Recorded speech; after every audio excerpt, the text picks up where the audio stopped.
Welcome to Slice of PI, where we take quick hot takes on the news whenever we feel like it.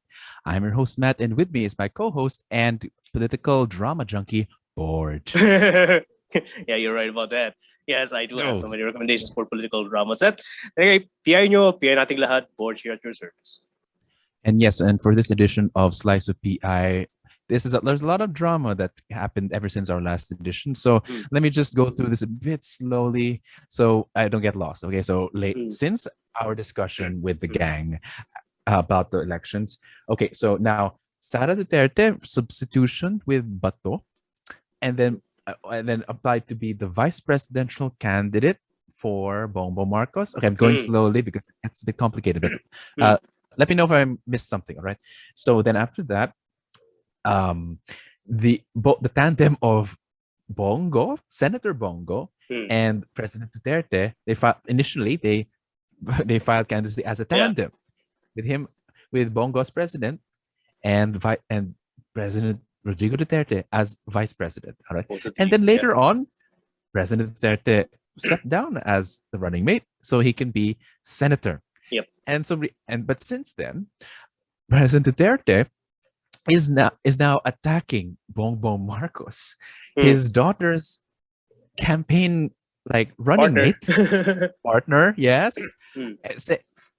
as a blind item saying, one of our presidential candidates is a former cocaine addict and a weak leader. So a Yeah. lot of shots fired. Mm. But of course, there's been back and forth between Duterte, Sara Duterte. Recently, they replied saying, "We don't feel alluded to. Like hindi kami yun. Mm. That's not spoken like a. That's a usual line for drug addicts. Like that's not mine. Well, it's not my drugs." But ever since, the people are quite confused, as we are as well, to be honest. It's at the limits of my capacity of analysis, to be honest. Like, why is this happening? In fact, it just shows that their faction, which have been in alliance for the longest time, Mm. is either breaking apart, probably, Mm. or not, or is it just part of a plan? It's similar to what happened in 2019 elections with Mm. Jejomar versus his daughter. Well, no, not versus daughter. The sibling rivalry Mm. between what's her Abigail. name? Abigail. Abigail Binay and Junjun Binay. Yeah. And so it's like they're eating, so their dynasties eating themselves, Mm. almost, or like alliances are eating themselves. It doesn't make sense. Why would Duterte attack his daughter's campaign partner or camp running mate? They say that, of course, this is all designed and orchestrated by Gloria Mm. Macapagal Arroyo, but we can't really say Mm. for sure. Does this make sense? So honestly, like, I'm at my wit's end. So, George, what do you think is the meaning of all this? Well, okay, regarding it is confusing to an extent at this point, but Filipinos, we have a capacity to go along with so much drama. Sanay na tayo sa soap opera, so we know the twist and turn of such matters. And yeah, this is basically a soap opera. And I think Sir Ton, in one of his interviews, actually said that this is basically a soap opera. So it's just a matter of who's writing the script. And again, the last possible hypothesis that you presented, which is GMA being one of the puppet masters behind this, is highly probable. Right. It's highly probable because GMA is allied with all of the camps contesting right now, the Duterte and the Marcos camps. She's allied Even with Lenny? both of them. No, not Lenny, but the two camps, not all of them, but the two camps. Okay, and So- these camps. Okay. Yeah, so she has nothing to lose. Whoever wins, she has nothing to lose. But Why would she permit, like, the ruling faction, the Dutertes, to bicker amongst each other? Doesn't that make a bad image? That their house is not in order. is that a bad image? You know what? Yeah, some people may say. I think those who are undecided would see it at that way. Those who are undecided would see it that way. That their house is not in order. They may more or less move to someone else's camp. But the supporters, I don't think there's no problem with the supporters. They would just solidify their idolatry anyway. So nothing to lose. And the undecided, that's the thing. There is very little. We haven't paid attention to the undecideds yet at this point. And fair enough, because the data shows that many people are already aligned with specific camps. But the thing is, if we would focus on personal bickering and politicking, yes, we would lose track of all this nonsense. Mhm. But I think I would have 2 points to make regarding this. Is this a small slice of pie? It's like it's a relatively large slice of pie, but not the time. It's just we need to go to the essence of all this nonsense. Right. But the first would be, it simply shows how these candidates look at public office. Mm. They see it as private property that they can split amongst themselves. Mhm. That's the first thing that we need to take into account. Ganun nila tignan ng opisina ng sa gobyerno, para ng pagmamayari nila. Mhm. For Duterte to move around, Mhm. he's basically working on the assumption that he will win. Mm. And that's the thing. Regardless. Yeah, for them to move around candidacies, for them to move around positions, they are assuming that they will win. Right. So it's just a matter of what position you want. It's basically them looking at it as private property. More so in Senate, I think he's almost a shoo-in to win if ever, I mean, no matter because you have 12 choices, so maybe even those who don't like him as much, maybe you can add him, and even people from other camps, maybe Isko voters can put Duterte in if they're not sure about the presidency. If they don't like Bongbong, they can just vote for Duterte in the Senate, and then maybe there are talks about him going back to through being the Senate president, because he is third in command, right? After president, vice president, Senate president. So it's someone could simply die of contingencies. Someone could simply die of explosions. OD. OD. Oh yeah, OD. Okay, I'm just my kidding. goodness. But yeah, someone can die of Well, OD. yeah. But yeah, I mean, that's the first point. It's just Mhm. private property for them. Yeah. I mean, this happens mostly in local politics. Sometimes the grandfather and grandson, or even father and son, fight each other for public office, but never so in the national office. And that's what's interesting. They brought the local drama that they're used to into the national thing. What does that mean necessarily? Like, is that a good sign or what? That's a bad sign as far as I'm concerned. But am I surprised about it? No, I'm not surprised. This is our trajectory ever since 2013. No, ever since 2010. I know this shit would happen. It's just a matter of how entertaining it would be. Yeah, I remember the Bill of Fertis, who fought over Camarines. Yes. So you have local fighting over that one. And well, anyway, I think I can go to the second point, which is end of the day, if you don't have a democratic system, you cannot expect representation to be democratic, because political representation itself is not inherently democratic. Its design is first and foremost to establish an aristocracy. That's the basic design of representative politics, as far as ancient Rome, and of course in the United States as well, to establish an aristocracy. So you need to have democratic mechanisms to control representatives. So if those mechanisms are absent, which is true for our case, we don't have any means to effectively control the elected, other than waiting for the next round of elections, then representation is not democratic. And we go back to the first point, which is, since it's not democratic, they see public office as private property. So something that they can divide amongst themselves. And regarding that one, something that you said regarding mix and matches, but I would ask you a question. What would politics look like if this mix and match system is aggravated? Probably having Isko as president, having Sara as VP, then you have Duterte as Senate president, or even the possibility of Lenny being president, Sara as VP, then Duterte as Senate president. What are the implications of such mix and match? The implications it's funny. Aggravated. It's always been there. And I mean, one time when I was doing field work during the 2016 elections, there have been a lot of sample ballots with, again, mix and matches. You have Binay and Binay, and then maybe who's the vice president, and Cayetano. You have there's even Grace Po with Lenny. Grace Po pa nga, Bongbong. Grace Po and Bongbong, So of course, this implies that parties don't and still don't matter. I mean, people vote who want they vote, and I think even I mixed and matched. I voted for Grace and Lenny. So from two different running mates, which it's always given like more leeway to truly express our values. But at the same time, you're right. they never mattered in the first place, if ever. I mean, I'm certainly not voting for Kiko Pangilinan, but well, if ever I was considering voting for Lenny, now I'm not so sure anymore. Yeah, if ever, I won't be. Definitely, there's no scenario where I'm voting for Kiko Pangilinan. Bakit naman? I don't know. He's not impressive in any sense of the word. He's just safe. Yeah. In fact, I don't know.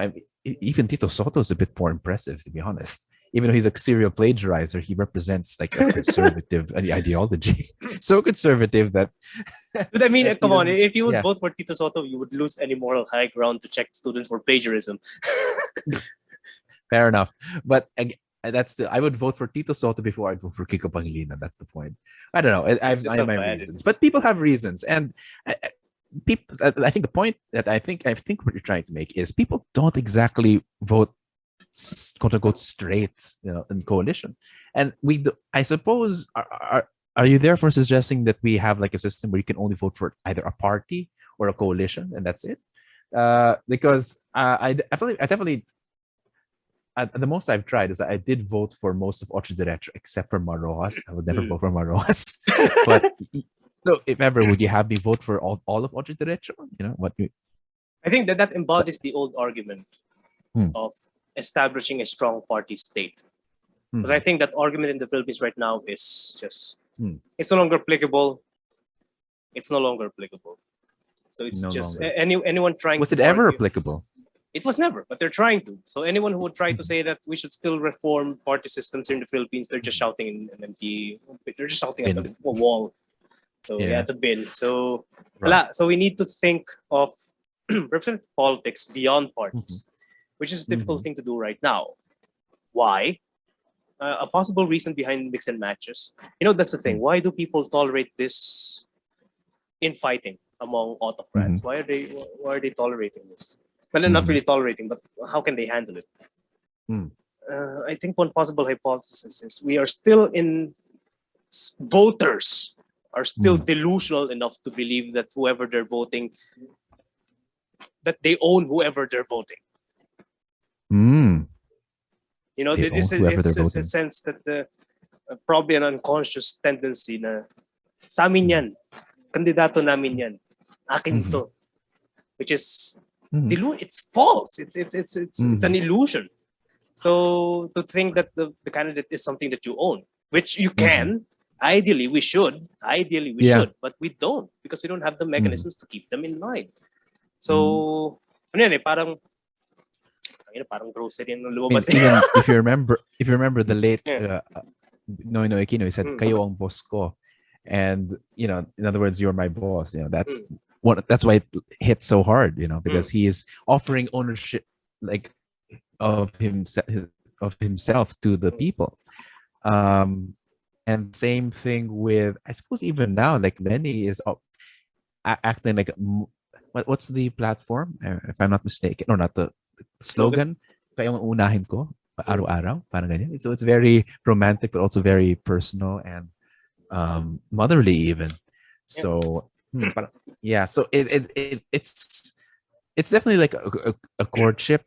So I suppose that's unavoidable, really. Like there is a personal relationship with our candidates, but the fact that there is no mechanism to keep them in line, that's like even relationships would have a mechanism for line. You could just leave them or dump them or block them or ghost them. But what do we do when the candidate is not working or you're in a toxic relationship with your candidate and they win? You can't escape. Yeah. So you can't ghost them.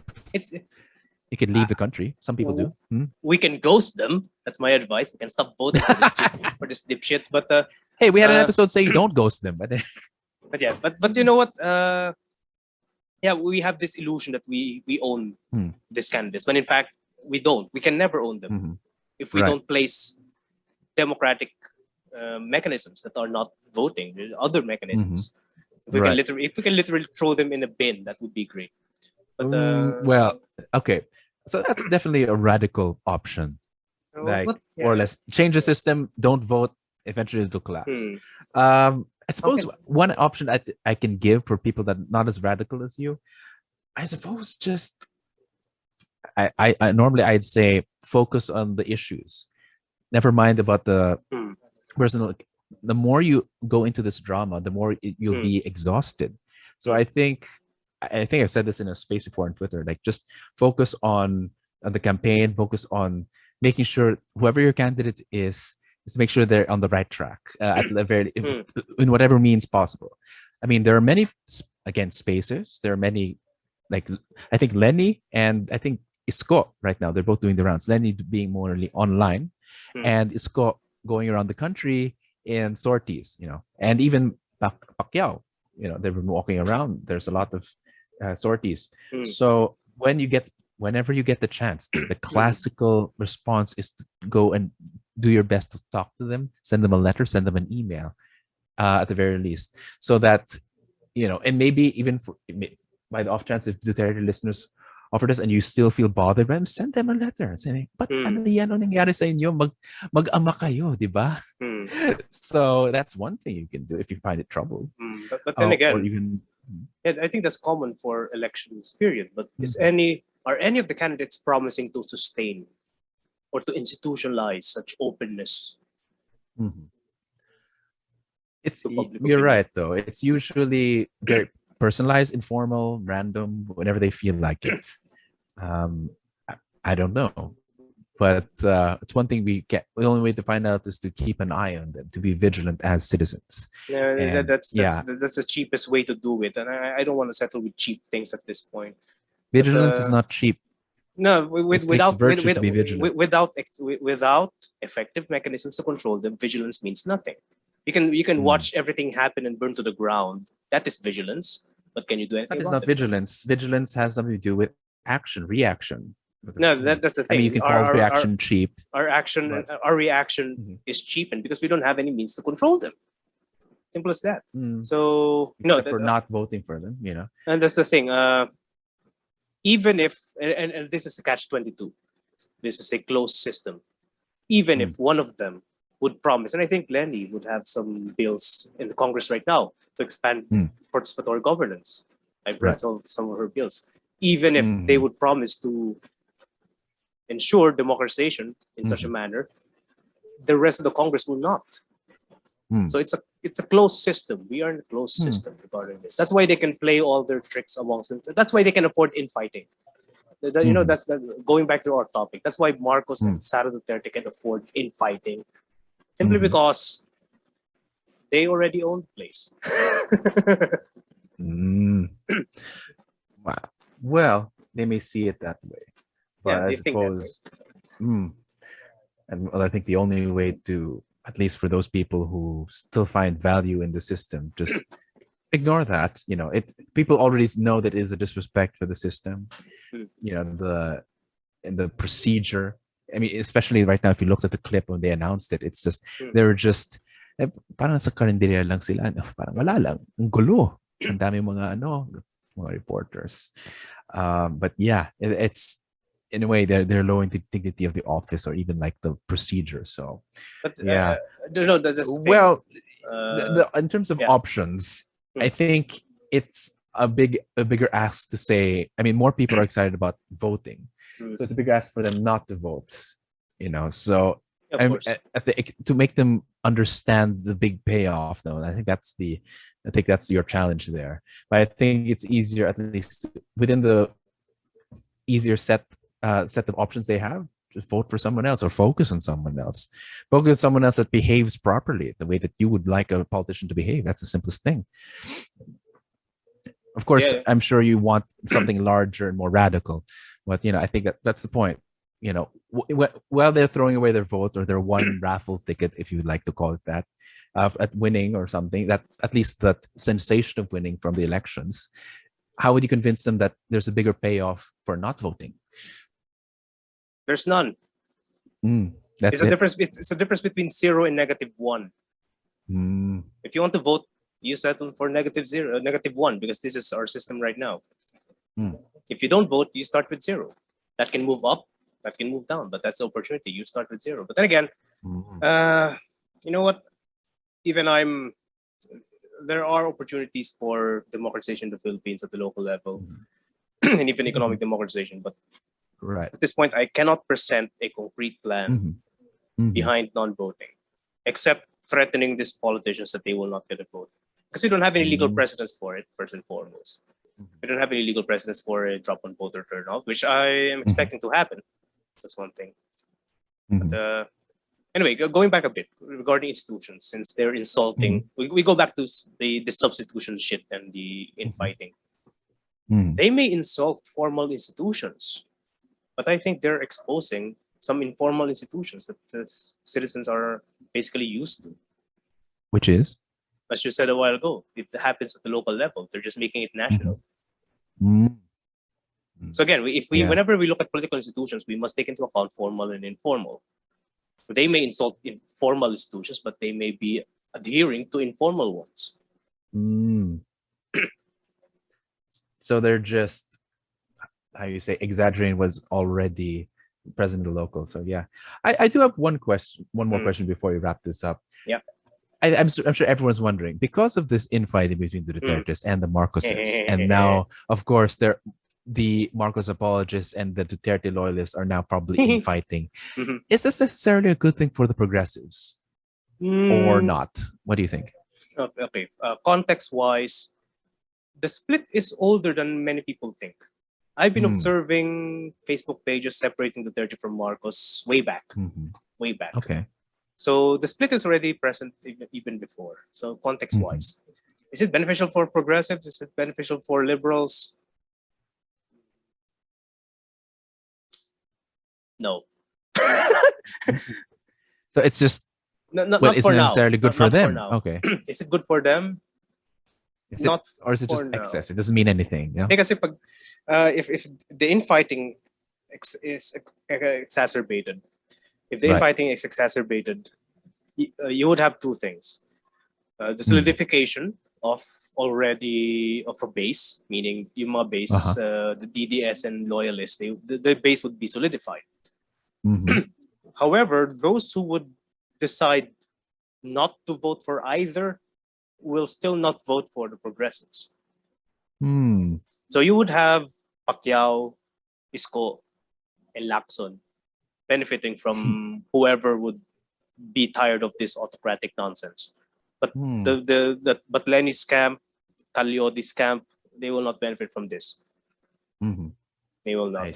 But they can benefit on the long run if the transfer of votes would be enough that it would be evenly distributed, and they can have a small margin. But then again, I think that would be unlikely because again, that's right. I think I can end with this point. Filipinos, we are in a period of ideological maturity right now. We are maturing. Maturity. Yeah, we like a recent episode. Yeah. Yeah. So you can go back to that episode if you want more. But we are in a position of political maturity right now. We are maturing ideologically. And if we are ideologically maturing, our values are more solidified. Hence, it is unlikely for people to transfer to extreme ends of a certain pole. That's why I said that any voters who would transfer out of either the DDS or the BBM camp, they would eventually fall into parallel or aligned tendencies with Pacquiao, Isko, and Lacson, but not the liberal and progressive. So we are maturing right now. We are maturing. So you're politically mature. That's an interesting thing to say, but okay. Anyway, so that is what we think about the recent drama infighting between Duterte and Marcos. Because honestly, it is sweet to see these. It's like, for example, like Green Goblin fighting against Doc Ock. It's like villains fighting each other. It usually is a good thing for the good guys, but words think it's not. So that's interesting. We'll see what happens. So if ever, please stay tuned to the PI podcast. We are available as usual for their episodes and other forms. We have YouTube, Anchor, and Spotify. And if you have any other issues or questions or comments, please send us an email at pipodcastph@gmail.com. But until the next slice of PI, magandang gabi, mga ka-PI.